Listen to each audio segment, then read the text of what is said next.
In today's video, I'm going to be teaching you how to make homemade grape juice. So it's canned grape juice that can be stored for a couple years in your pantry out of wild grapes that you probably have right in your backyard. If you have any grapevines, make sure that you are looking for grapes in late August to early September if you are in the northeast area like we are. And then you can pick some, and I'm going to be teaching you all today how to make a super easy recipe for grape juice.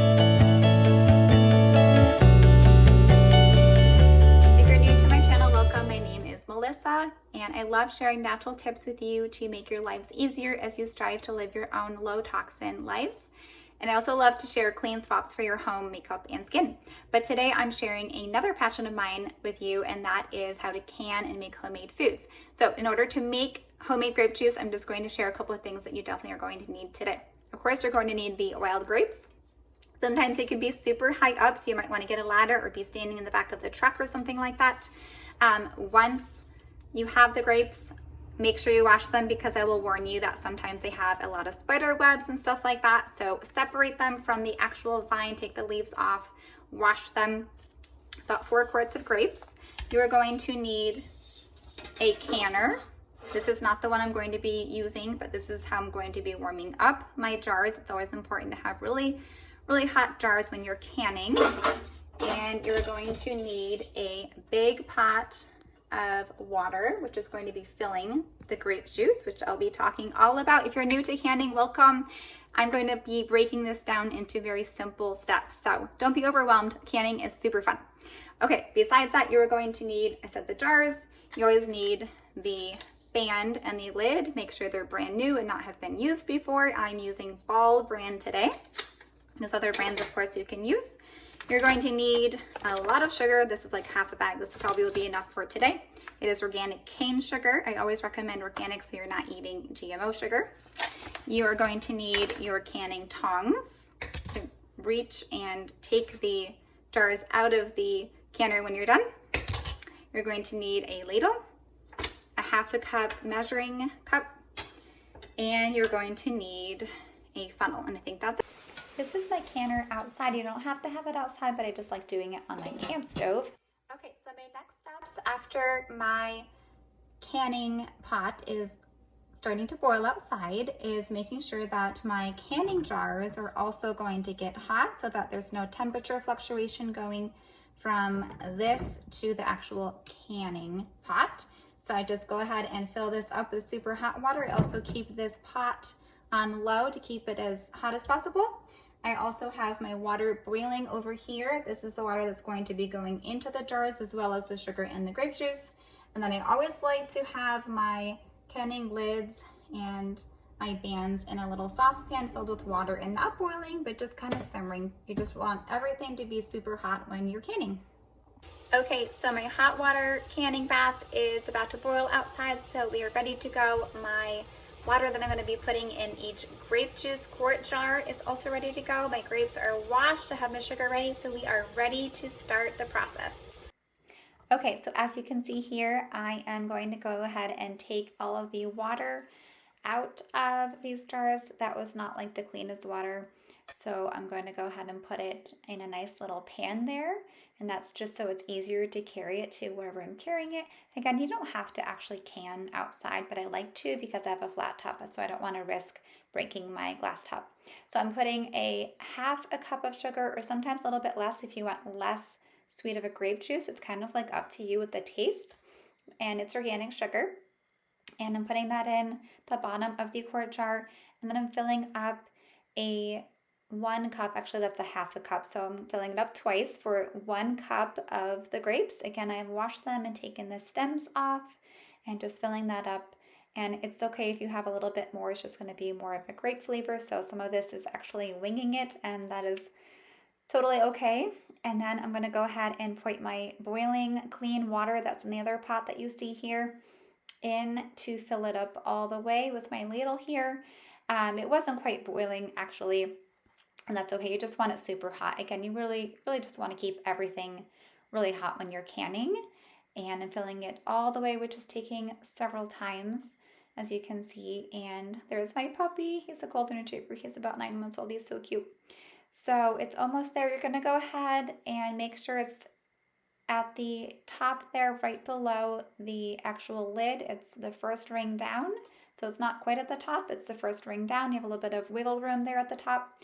And then I always make sure I take a wet paper towel or even just a dry one and just clean off the rim like I just saw to make sure there's no residue, sugar, grapevines, anything on there that could prevent it from sealing.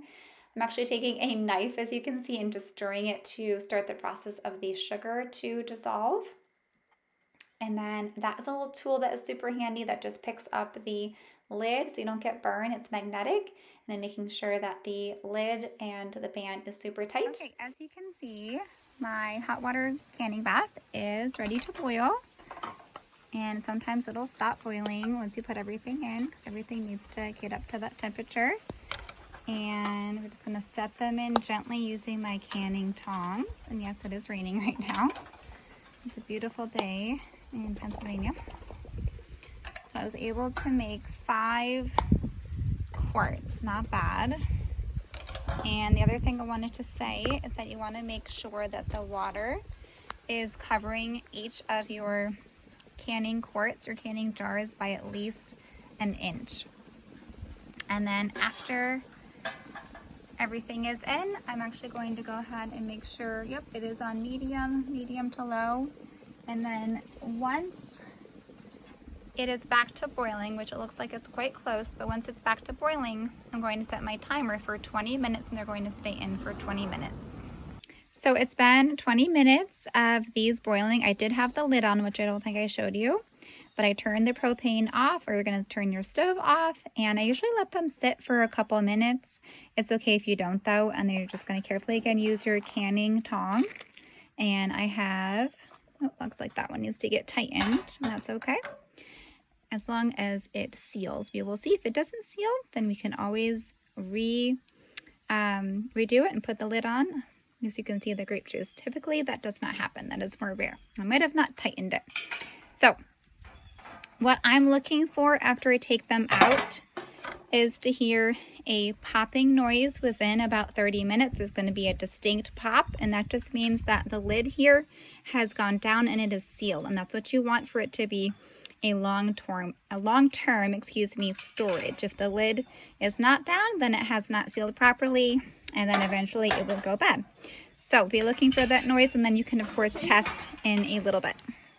So I have brought all 5 of the canning jars inside. They are boiling hot. As you can see, the bubbles. I'm still not sure if this one that I mentioned outside is going to seal, but I'm going to wait and see if it seals on its own. It looks like the grape juice might have prevented it from sealing, but I'm just going to leave these for about 12 hours to sit and to make sure that all of the lids have gone down. If you press down and there's like a bubble motion and a bubble noise, then it means it hasn't sealed. But if you press down and there is no pushback and it's just, you can tell it's sealed, nothing is popping back up, then it is in fact sealed, and you are good to go to store this for a couple years. Now, you are not going to want to drink this grape juice. Oh, you just heard that pop? That's awesome. So you're not going to want to drink this grape juice for about 6 to 8 weeks, and that is just because the flavors and the sugars need to dissolve and need to incorporate into the water to make the actual grape juice. And then when you are ready to drink the grape juice, so after about 6 to 8 weeks, you're going to go ahead and use a sieve, and you're going to like a mesh sieve, and you're going to strain out all of the grapes and the seeds, and then it is beautiful grape juice. And in case you're wondering, the sugar eventually does dissolve over time, and then you can enjoy it for years to come.